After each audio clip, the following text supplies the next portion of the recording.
CEMPA, MN Noticias.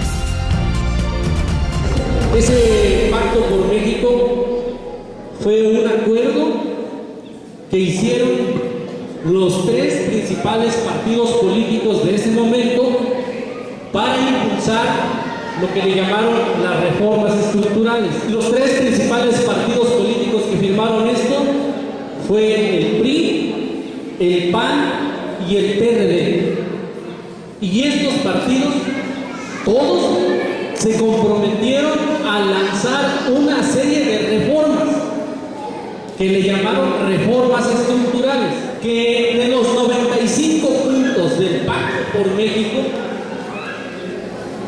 no se decía más de un renglón del tema del campo y del tema de los indígenas.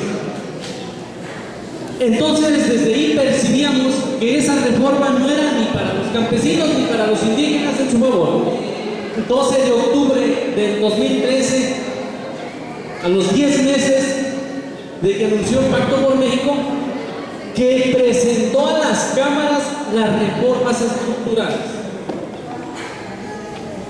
Y dentro de ellas, la que más llamaba la atención en ese momento es el asunto de la reforma energética. Incluso, si ustedes se acordarán, se lanzó una gran campaña para decir que Pemex ya no servía, que era inservible, que era incosteable, que la Comisión Federal de Electricidad tampoco servía y que por lo tanto habría que convertirlo en lo que en la ley le llamaron organismos públicos del Estado, y que en la ley metieron que se podía invertir, que las empresas particulares o extranjeras podían invertir ahí. Desde entonces nosotros dábamos una discusión y un debate en el que sosteníamos que la renta petrolera sí era rentable, porque el costo de la extracción de petróleo en ese momento estaba entre 8 y 10 dólares por barril. Y si el barril se vendía a 90 o 100 dólares en ese momento, entonces, ¿por qué el Estado mexicano argumentaba que no era un asunto rentable? ¿Por qué decía que estaba en quiebra? Si se estaban ganando 90 dólares por barril. Entonces, ustedes se acordarán que había una gran campaña que, aprobando esas reformas, bajaría el precio de la gasolina y de la luz. Incluso en las propias gasolineras estaba la propaganda. Entonces, la otra parte que decían es que había bajado la producción. Miren, cualquier empresa puede decir que produce poco y que por lo tanto necesita más inversión, pero el Estado no lo puede hacer a propósito, la autoridad lo puede hacer a propósito. Entonces, hace ya unos 10, 15 años, México producía 3 millones de barriles de petróleo diario, y lo bajó a 2, después a 1,5 y después a 1,2, para decir que entonces no se producía lo suficiente y que por lo tanto era necesario modificar las leyes para atraer nuevas inversiones. Entonces, nosotros nos empezó a preocupar un discurso de los secretarios de Estado, del secretario de Desarrollo Agrario y el secretario de Agricultura, donde ellos manifestaban que se tenía que modificar la legislación agraria, porque la mitad de la tierra era propiedad social, es decir, ejidos y comunidades, ejidos, bienes comunales, y que eso era lo que impedía el desarrollo de inversiones.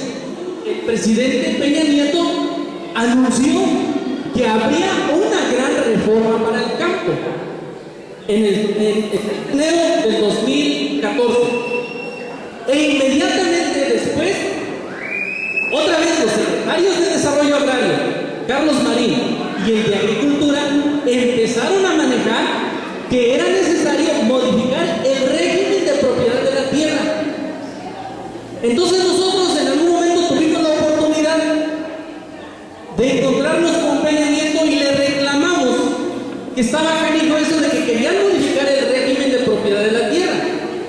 Y él públicamente, el 5 de marzo del 2014, dijo: no se va a modificar el régimen de tenencia de la tierra, no habrá modificación o no habrá cambios a la ley agraria. Y eso aparentemente tranquilizó. Sin embargo, ¿dónde vino la mano negra? La mano negra de las modificaciones a cómo nos respetan en el régimen de tenencia de la tierra no lo hicieron en la reforma agraria, lo hicieron en la reforma energética. La reforma energética que lanzaron ellos, ya la lanzaron como tal el 12 de octubre del 2013. Nosotros tratamos de organizar un movimiento que alcanzó a movilizar cerca de 45,000 compañeros en la Ciudad de México el 23 de julio. Logramos dialogar inicialmente con Osorio Chong, pero ya estaba pactado en las cámaras de diputados y de senadores la aprobación de las reformas. Y me quiero referir a la reforma energética. ¿Qué hicieron precisamente en la reforma energética? Hay 18 puntos más o menos observables a esa reforma, pero el principal para nosotros fue algo que le llamaron, en la reforma le llamaron servidumbre legal. ¿Qué es la servidumbre legal?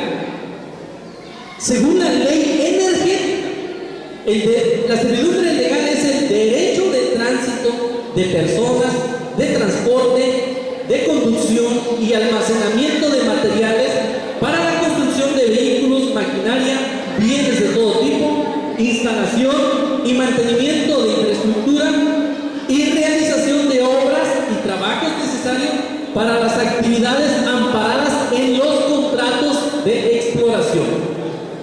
¿Qué quiere decir esto en la práctica?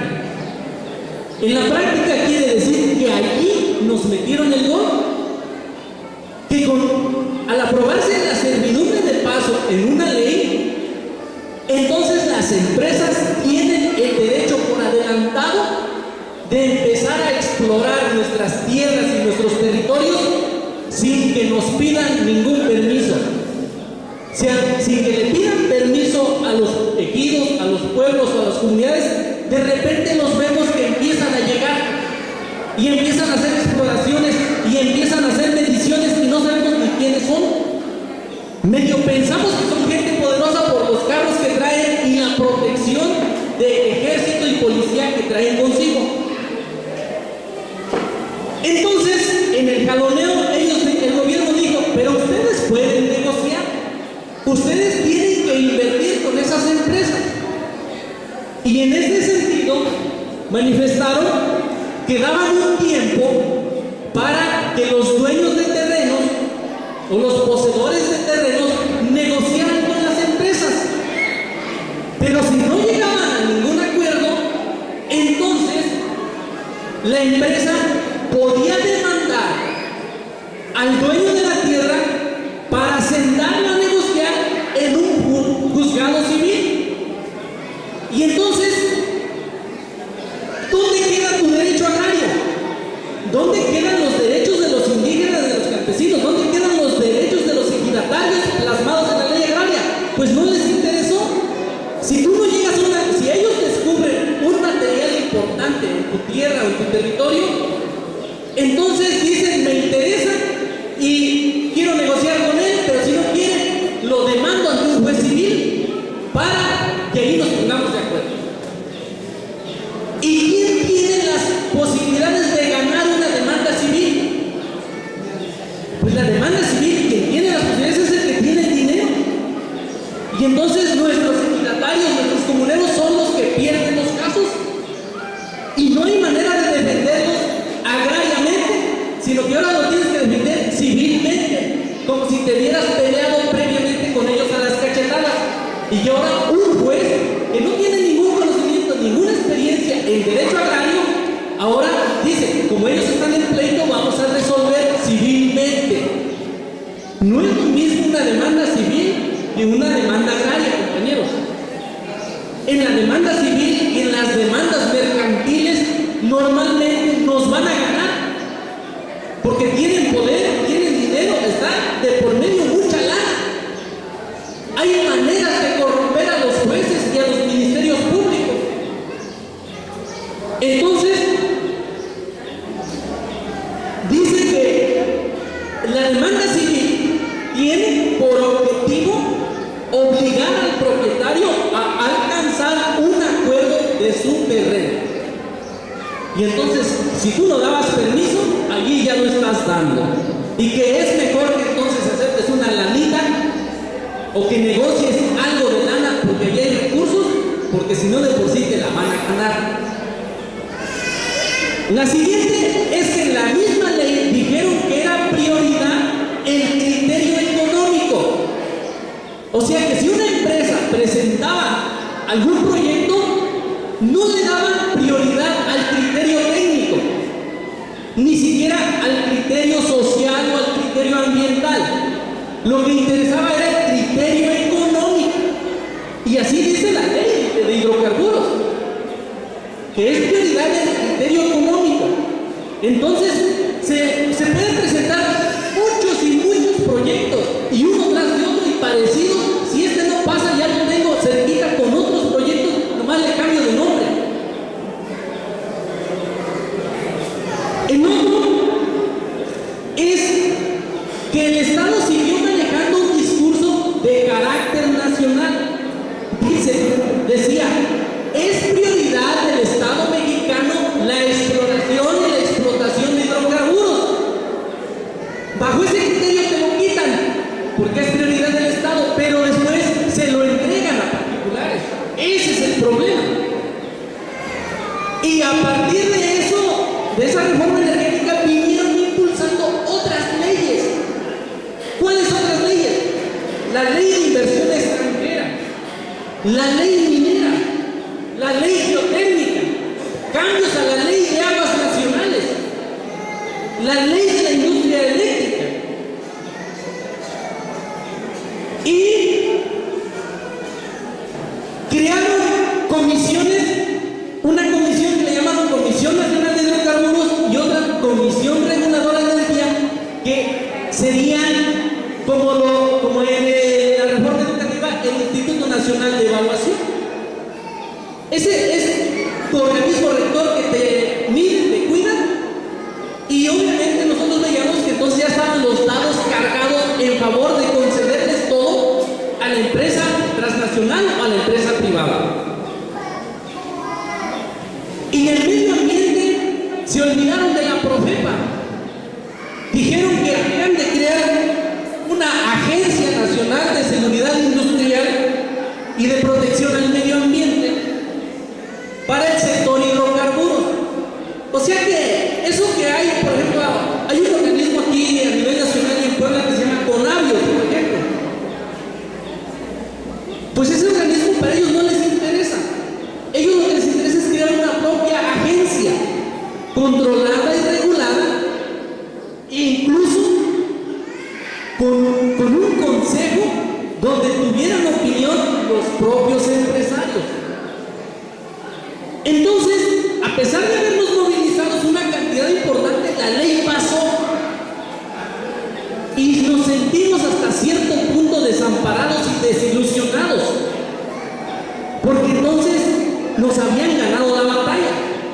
Lo que nosotros empezamos a analizar y a estudiar después es cómo nos defendemos ahora. Y lo que empezamos a encontrar fue los derechos de los pueblos y comunidades, pero lo empezamos a encontrar en los tratados internacionales, en los organismos internacionales, en la Organización Internacional del Trabajo, en la Organización de las Naciones Unidas. Y empezamos a manifestar que allí había una serie de declaraciones de lo que son los derechos de los pueblos y comunidades indígenas.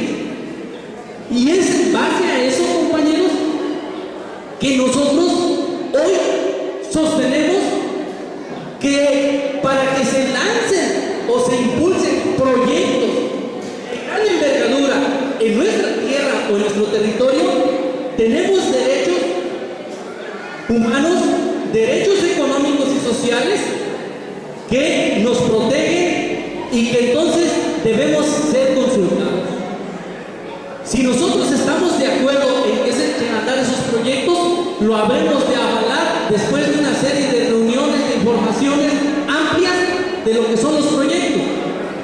Y si sentimos que esos proyectos no nos ayudan o no nos benefician, tenemos el derecho a decir que no. Tenemos el derecho a rechazarlos. Pero esa ley no le dan prioridad. Esa ley que va para defender derechos de los pueblos indígenas no es una prioridad para el Estado mexicano.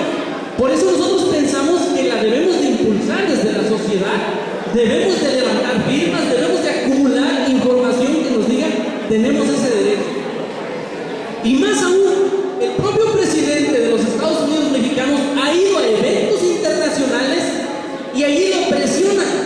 Y entonces él, en espacios públicos, ha sostenido que sí va a armonizar la legislación mexicana con los tratados internacionales. Pero ya lo dijo desde el 2014, lo vuelve a decir el 12 de octubre del 2015 y se viene el 12 de octubre del 2016 que tiene que ir a rendir cuentas a las Naciones Unidas en Nueva York y no hay ese impulso a esa ley. CEMPA MN Noticias.